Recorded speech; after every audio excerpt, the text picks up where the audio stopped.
இரவு சாப்பாட்டுக்கு பின் மகள் மருமகளுடன் ஹாலில் உட்கார்ந்திருந்தார் மாணிக்கம்.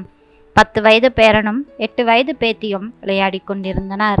4 நாள் விடுமுறை வருது, எங்கே போகலாம்னு பிளான் பண்ண வேண்டாமா என்று பேச்சை ஆரம்பித்தாள் மருமகள் கவிதா. திருச்செந்தூர் போய் முருகனை தரிசனம் பண்ணிட்டு அப்படியே கன்னியாகுமரி போய் அங்கே தேவஸ்தானம் பெருமாள் கோவிலில் சாமி கும்பிட்டு வரலாமா, என்ன சொல்றீங்க என தன்னுடைய விருப்பத்தை சொன்னார் மாணிக்கம். விளையாடி கொண்டிருந்த பிள்ளைகள் இருவரும் அப்பாவிடம் ஓடி வந்து, அப்பா, கோவிலுக்கெல்லாம் போக வேண்டாம், நம்ம கொடைக்கானல் போகலாம், அங்கே ஜாலியாக இருக்கும் என்று கூறினார்கள். அவனும் அதற்கு சரி என சொன்னான். சரி பிள்ளைங்களா, ரொம்ப நாளாக சொல்லிட்டே இருக்கிறீங்க, 4 நாள் கொடைக்கானல் போய் சுற்றி பார்த்துட்டு வரலாம், நல்ல ரிசார்ட்டாக பார்த்து நான் புக் பண்ணிடுறேன் என மகன் சொல்லவும் மாணிக்கத்தின் முகம் வாடி போயது. எப்பொழுதுமே அவர் ஆசைக்கு யாருமே மதிப்பு கொடுப்பதில்லை. வயதான காலத்தில் கோவில் குளம் போக வேண்டும் என்ற அவரது ஆசை இப்படித்தான் நிராசையாக போய்விடுகிறது. மகனை நம்பி இருக்கும் வயது இது. அவர் பேச்சு எடுபடப் போவதில்லை என அமைதியாக இருந்தார். இதை கவனித்த மருமகள், மாமா, திருச்செந்தூருக்கு இன்னொரு முறை போகலாமே, இப்ப பிள்ளைங்க ஆசைப்பட்டபடி நம்ம எல்லோரும் ஒன்றாக கொடைக்கானல் போகலாம் என கவிதா சொன்னாள்.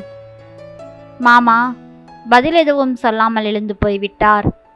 என்னங்க, மாமாவுக்கு வருத்தம் போலிருக்கு, எதுவுமே சொல்லாம போறாரு என தன் கணவரிடம் கூறினாள்.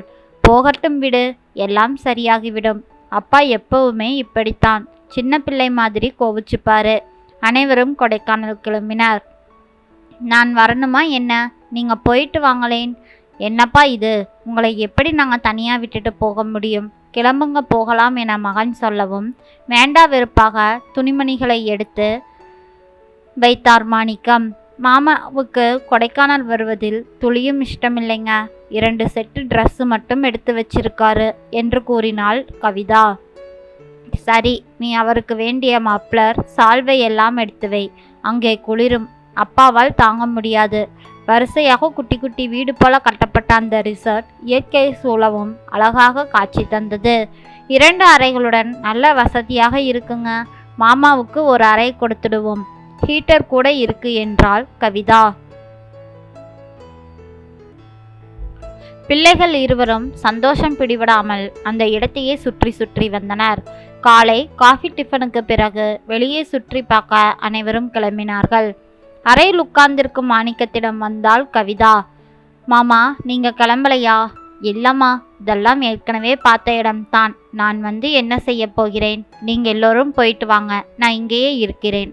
கணவனை பார்த்தாள்.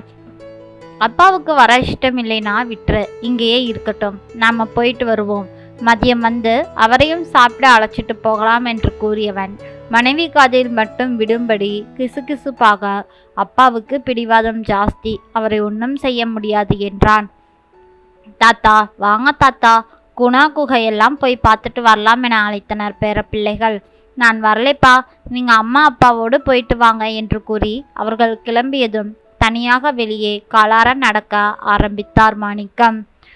புல்வெளியில் நடந்து அங்கிருக்கும் பெஞ்சில் அமர்ந்தார். ஒரு வயசுக்கு பிறகு பிள்ளைகளின் பேச்சை கேட்டு வாழ வேண்டிய சூழலுக்கு பெத்தவங்க தள்ளப்படுறாங்க.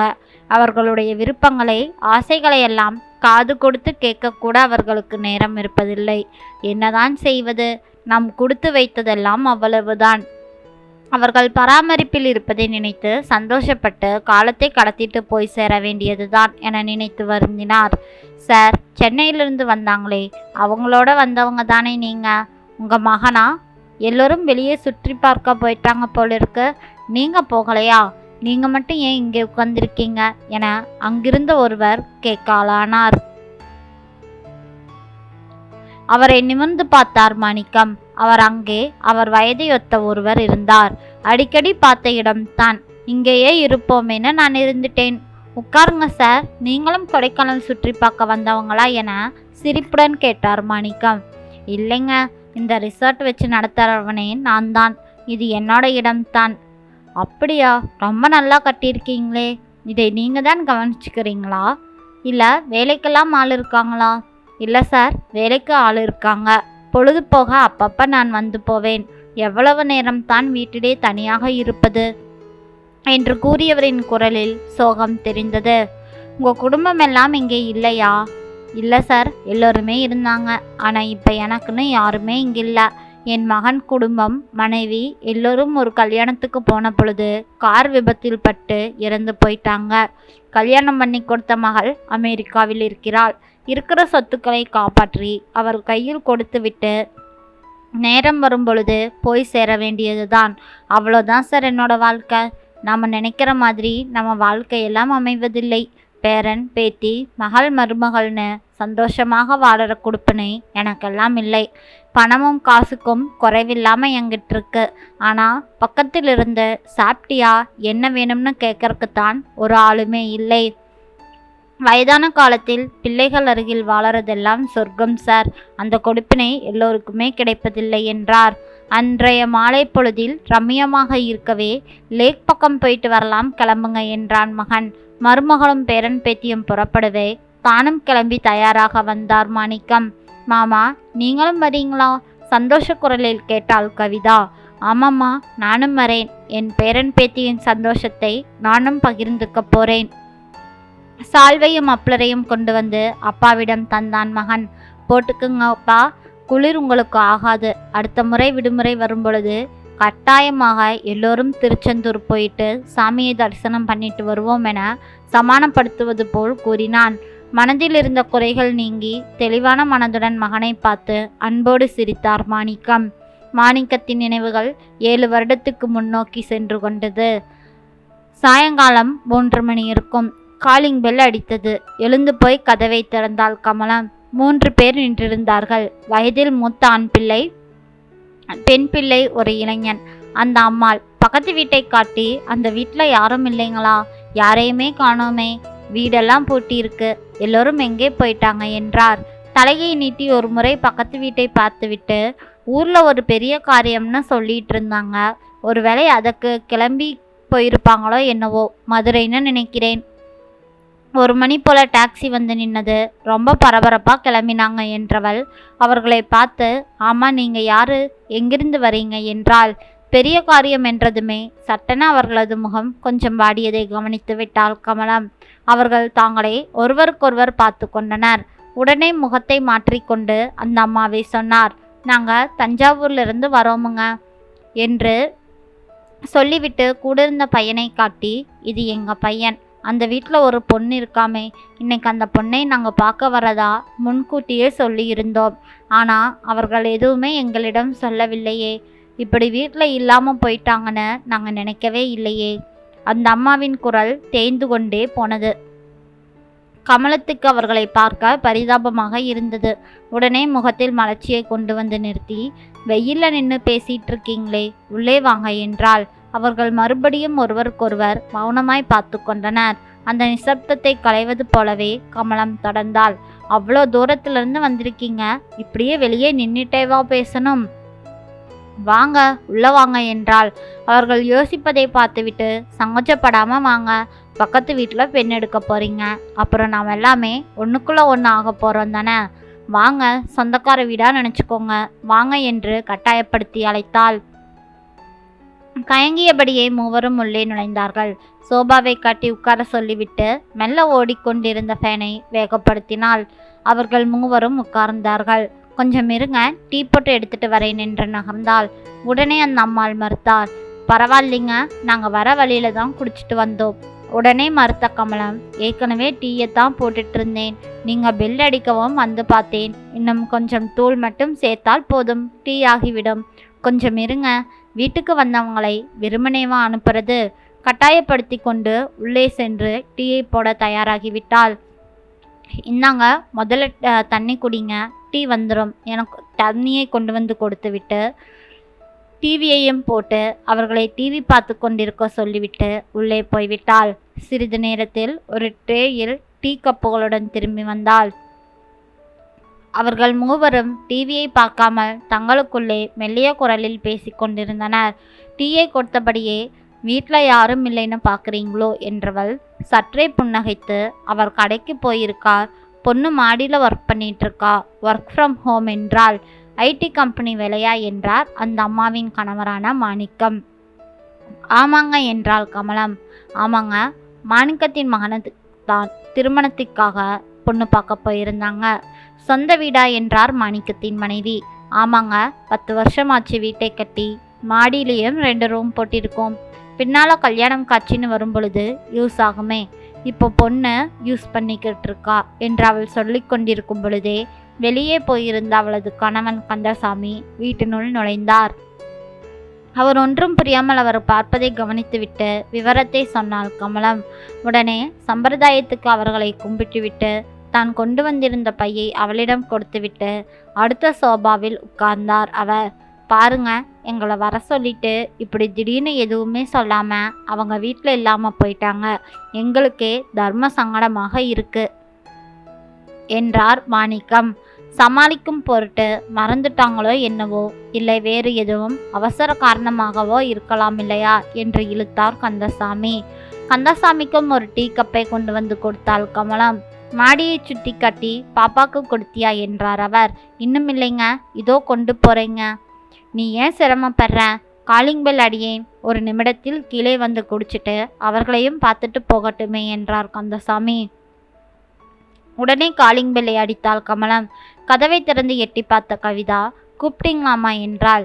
டீ வச்சிருக்கேம்மா, கீழே வா, நம்மளுக்கு வீட்டுக்கு கெஸ்ட் வந்திருக்காங்க என்றாள். நீ ஜஸ்ட் வந்துட்டு போயேன் என்றாள் கமலம் இங்கிருந்தபடியே. வந்திருந்த மூவரும் மேலே நின்றிருந்த கவிதாவை பார்த்தார்கள். பிறகு தங்களுக்குள் கிசுகிசு கொண்டார்கள். பிறகு நிமிர்ந்து உட்கார்ந்த மாணிக்கம், நாங்கள் தஞ்சாவூரில் டாக்ஸி கம்பெனி வைத்திருப்பதாகவும் 15 டாக்ஸிகள் ஓடுவதாகவும் சொன்னார். பையன் MBA முடித்துவிட்டு ஒரு கம்பெனியை பார்த்து கொண்டிருப்பதாகவும் தன் மனைவி ஒரு ஹைஸ்கூல் டீச்சர் என்றும் சொன்னார். ஒரே பையன்தான் என்று சொன்னார். தொடர்ந்து பக்கத்து வீட்டு பெண்ணின் ஜாதகம் கிடைத்ததாகவும் அவர்களிடம் பேசிவிட்டு போகத்தான் பெண் பார்க்க வரும் நாளை குறித்ததாகவும் இதுதான் அவர்கள் பார்க்கும் முதல் பெண் பார்க்கும் படலம் என்றும் கூறினார்கள். நாங்கள் சம்பிரதாயத்தை எதுவும் கடைபிடிக்காமல் சகுனத்தையும் பார்க்காமல் பார்க்க வந்தோம். ஆனா இப்படி எதுவுமே நடக்காம போய்விட்டதே என வருத்தத்துடன் சொன்னார்கள். பரவாயில்ல விடுங்க, எது நடந்தாலும் எல்லாம் நன்மைக்கேன்னு பாசிட்டிவா எடுத்துக்கோங்க என்ற கந்தசாமி உடனே தானும் அவர்களை பற்றி சொல்லினார். LICயில் ஆபீசராக இருப்பதாகவும் மனைவி வீட்டை பார்த்து கொள்வதாகவும் மகள் BE முடித்துவிட்டு ஒரு சாஃப்ட்வேர் கம்பெனியில் ஒர்க் ஃப்ரம் ஹோம் வேலை செய்வதாகவும் சொல்லி முடித்தார். கொசராக தங்களது சொந்த ஊர் முசிறி பக்கம் என்றும் வேலை நிமித்தமாக சொந்த வீடு இங்கேயே கட்டிக்கொண்டு கோவையிலேயே செட்டிலாகி விட்டதாகவும் விலாவெறியாக எல்லாத்தையும் பேசிக்கொண்டு இருந்தார்கள். அப்பொழுது கவிதா வந்தாள். நாட்காலியை இழுத்து போட்டு உட்கார்ந்தாள். கவிதாவிடமும் பேசினார்கள். காலேஜ் பற்றியும் வேலை பற்றியும் அவர்கள் கேட்கவும் அவளும் சுருக்கமாய் சொல்லி முடித்தாள். வயது 25 ஆச்சே. எங்கள் வீட்டு பெண்ணாக இருந்திருந்தா இந்நேரம் நாங்கள் கல்யாணம் செஞ்சு கொடுத்துருப்போம். ஏதாவது காரணமா இல்லது கமிட்மெண்ட் எதுவும் இருக்கோ என்ற அவர்கள் கேட்கவும் அப்படியெல்லாம் ஒன்றுமில்லை, இன்னும் அதை பற்றி யோசிக்கலை, இனிமே யோசிக்க வேண்டியது தான் என்றாள் கமலம். இல்லை, முன்ன பின்னே தெரியாதவங்களா இருந்தாலும் நீங்கள் நல்லா பேசினீங்க, நல்லா பழகுனீங்க. குடும்பத்தில் இப்படி யாரும் நாங்கள் பார்த்ததில்லை என்றும் அவர்கள் நல்லதாக பேசியதால் சிரித்து கொண்டே, நீங்கள் தஞ்சாவூர் பக்கம் வந்தா அவசியம் தங்கள் வீட்டுக்கு வரணும் என்று விட்டு மகனை பார்த்து, தம்பி உன் விசிட்டிங் கார்டு ஒன்றை அவங்க கிட்ட கொடேன் என்றாள். அந்த பையன் கவிதாவை அடிக்கடி பார்த்து புன்னகைத்ததையும் மாணிக்கத்தை பார்த்தார். அவனும் தனது அம்மாவின் காதில் ஏதோ சொன்னான். அதை கமலமும் கவனித்தாள். அவருக்கு கமலத்தை பார்த்து, தப்பா எடுத்துக்காதீங்கம்மா, நிஜமாகவே நெஞ்சு நிறைவா சொல்றேன், உங்க பொண்ணை எங்களுக்கு ரொம்ப பிடிச்சிருக்கு. பையன்தான் கேட்டு பாருங்களேன்னு சொன்னான். அவனுக்கும் ஓகே தானாம் என்று எழுந்து நின்றபடியே, தப்பா எடுத்துக்காதீங்க, நாங்கள் பக்கத்து வீட்டு பெண்ணை தான் பார்க்க வந்தோம். ஆனால் சகுனம் பார்க்காததால் இப்படி ஏடாகுடமாக நடந்து விட்டது. அதுவும் அமையலை. உங்கள் பொண்ணை பார்த்தோம், நாங்கள் தோணினதை சொன்னோம். உங்களுக்கும் ஒருவேளை அப்படி எதுவும் அபிப்பிராயம் இருந்தால் சொல்லுங்க, எங்களை பற்றி விளக்கமாக சொல்லி இருக்கோம். அவசரமில்லை, விசாரிச்சு பாருங்க, மெல்ல யோசிச்சு பொறுமையாக பதிலை சொல்லுங்க. எங்கள் கார்டு உங்ககிட்ட இருக்கு என்றபடியே தாம்பலத்தட்டை நீட்டினார்கள். கமலம் மகளை பார்த்தாள். அவள் வெட்கப்பட்டாள். பின் தன் கணவனையும் பார்த்தாள். அவர் புன்னகைத்தார். பிறகு கணவனுடன் சேர்ந்து கமலம் தாம்பலத்தட்டை வாங்கி கொண்டாள். அவர்கள் வெளியே வந்து காரில் ஏறும் பொழுது அந்த ஃபோன் வந்தது.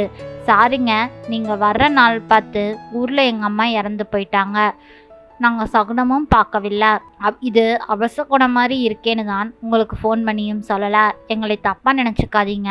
நீங்கள் வேறு இடம் இருந்தால் பார்த்துக்கோங்க என்று நிறுத்தி நிதானமாக பதிலளித்தாள். பரவாயில்லை விடுங்க, எல்லாம் நன்மைக்கே. இப்படித்தான் தன்னுடைய மகனின் திருமணத்தை எண்ணி எண்ணி வியந்து பார்த்தார். யாரோ ஒரு பெண்ணை பார்க்க போகவும், ஆனால் கவிதா தான் மருமகளாக அமைந்ததையும் நினைத்து சந்தோஷப்பட்டு கொண்டார். அவள் மருமகளால் தான் தன் குடும்பம் நல்ல நிலைமையை அடைந்திருப்பதாகவும் பெருமைப்பட்டு கொண்டார் மாணிக்கம். நண்பர்களே, எது நடந்தாலும் நல்ல விதமாகத்தான் இருக்கும். எதையும் தவறான கோணத்தில் பார்த்தால் அது தவறாகத்தான் முடியும். மாணிக்கத்தை போல் எது நடந்தாலும் நன்மைக்கே என்று எடுத்துக்கொண்டால் குடும்பம் அமைதியாகவும் சந்தோஷமாகவும் இருக்கும்.